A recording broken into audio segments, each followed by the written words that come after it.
later on.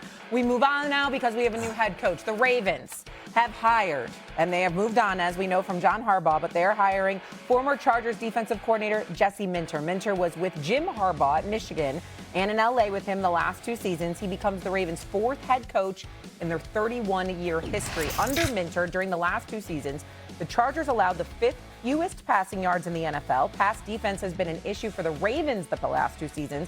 Baltimore has allowed the most passing yards per game in the NFL during that span. Okay, so that's all good from the defensive side of the ball, but let's focus on the offense a little bit here, because the big question is, Cam, what does this do for Lamar?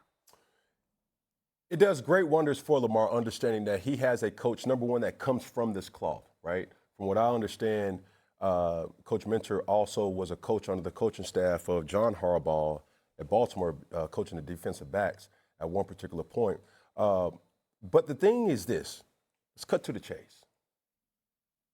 Anytime a head coach leaves, that's the first move. The second move is the quarterback. Who knows this oh so well? Cam Newton. First, it was Ron Rivera. Then, insert Matt Rule. Oh, I'll give you another one. Aaron Rodgers knows something about this. Why? Mike McCarthy left. Then insert Matt LaFleur. Oh, who else? Matthew Stafford, Matt Patricia. Then insert Dan Campbell. Russell Wilson, Nathaniel Hackett. Insert Sean Payton. And I want to be excited for this for Lamar, because I know this team, outside of all teams, is ready to win yesterday. Today, ASAP. It's an instant team that's primed for the Super Bowl. But understand this, Lamar. The coach was first. You'll be second. That's how this business works, and that's where the trajectory is going if things do not change in Baltimore. So let me get this clear. What you're saying is they fired a coach, the next fire or the next person gone will be Lamar Jackson. I'm not saying that, but if certain things do not change, yes. Here is why that's crazy. Lamar Jackson has been Lamar Jackson no matter who the coach is. The reason that John Harbaugh is gone is because everyone realizes Lamar Jackson's greatness, his skill, his talent, even his ability to lead and galvanize players and the way people gravitate toward him. But they were like, wait, you can't win the championship with Lamar Jackson?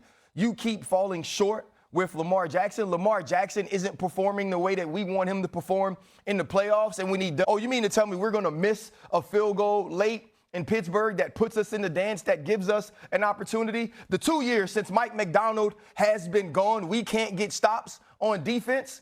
Lamar Jackson ain't going nowhere. If this team doesn't play well in the next 2 years, they'll get another head coach as long as Lamar Jackson is healthy and he can be himself.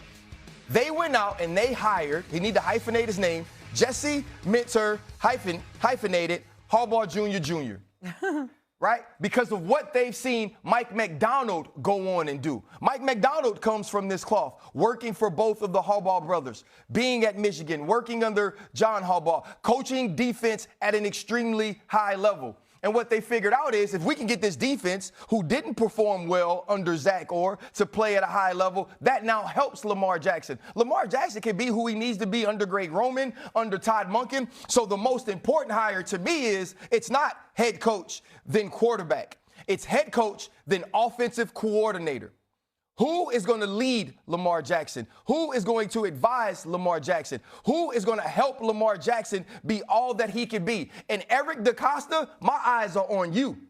Are you going to get the right players around him on both sides of the football? This team ain't have a pass rush.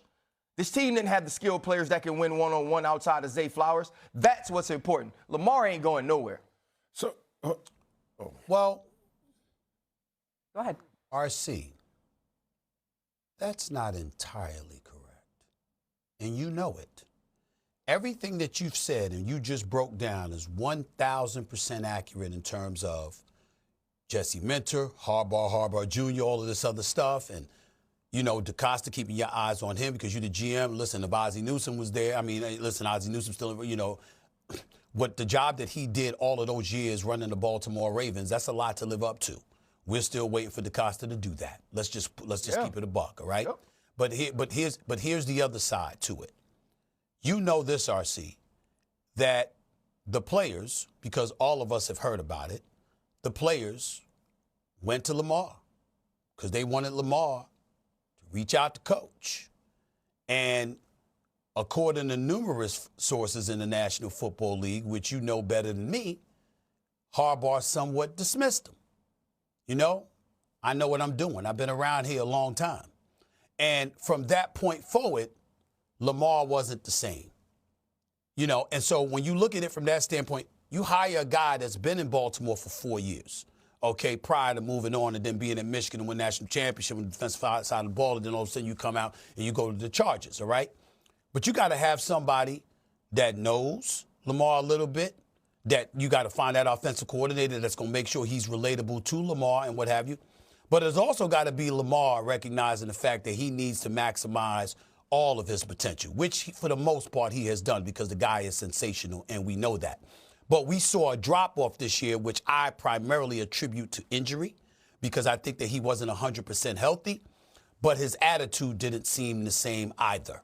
And I think that's one of the biggest reasons that Harbaugh is no longer coaching in Baltimore, because I think that they needed a new voice inside that locker room. I think it was clear to ownership. I think it was clear to management. And I think that's why Harbaugh is coaching the Giants instead of the Baltimore Ravens. So the mentor hire is about that every bit as much about everything else that you just said, which I think is inescapable. So let me clarify something. And in no way, shape, form am I saying that Lamar Jackson is going to lose his opportunity to be the franchise quarterback in Baltimore. What I am saying is let's look at the telescope view in this particular situation. I've never seen a franchise extendo. Knowing you got about 5 of those. Go ahead. So peep it. You have to understand how the business of football works. Teams aren't just going to keep firing head coaches and not looking at the roster to try to make change in that way. Because one of the main principles that coaches will kind of say is, that wasn't my guy. I didn't draft him. That's not who I really wanted. Keon Coleman, for Christ's sake. These are things that everybody gets to point a finger. Lamar Jackson is the most talented quarterback in the NFL with what he can do to attack a defense. He's accurate when needed. And if you play man-to-man, he's going to burn you in ways that you could not even imagine. What I'm also telling you is this. It will be extremely interesting to see who Coach Mentor decides to run that offense. Because he's not like a Patrick Mahomes. He's not like Josh Allen. He's not like Joe Burrow. Lamar Jackson is a rather unique talent that has to be nurtured as such. Not to say he's different in philosophical ways, or am I saying that? I am saying it through that lens. You have to understand, play to his strengths. Don't try to recreate what Lamar, the two-time MVP, has already showed you. You have to build around him, and that's really what it comes down to. Lastly, it comes down to what I said first. First the coach, then the players.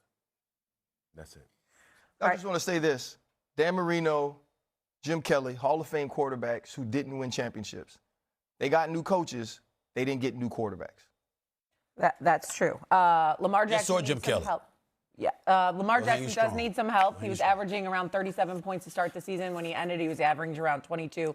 Clearly, that offense is on a decline. They need help on both sides of the ball there in Baltimore. Coming up here on First Take.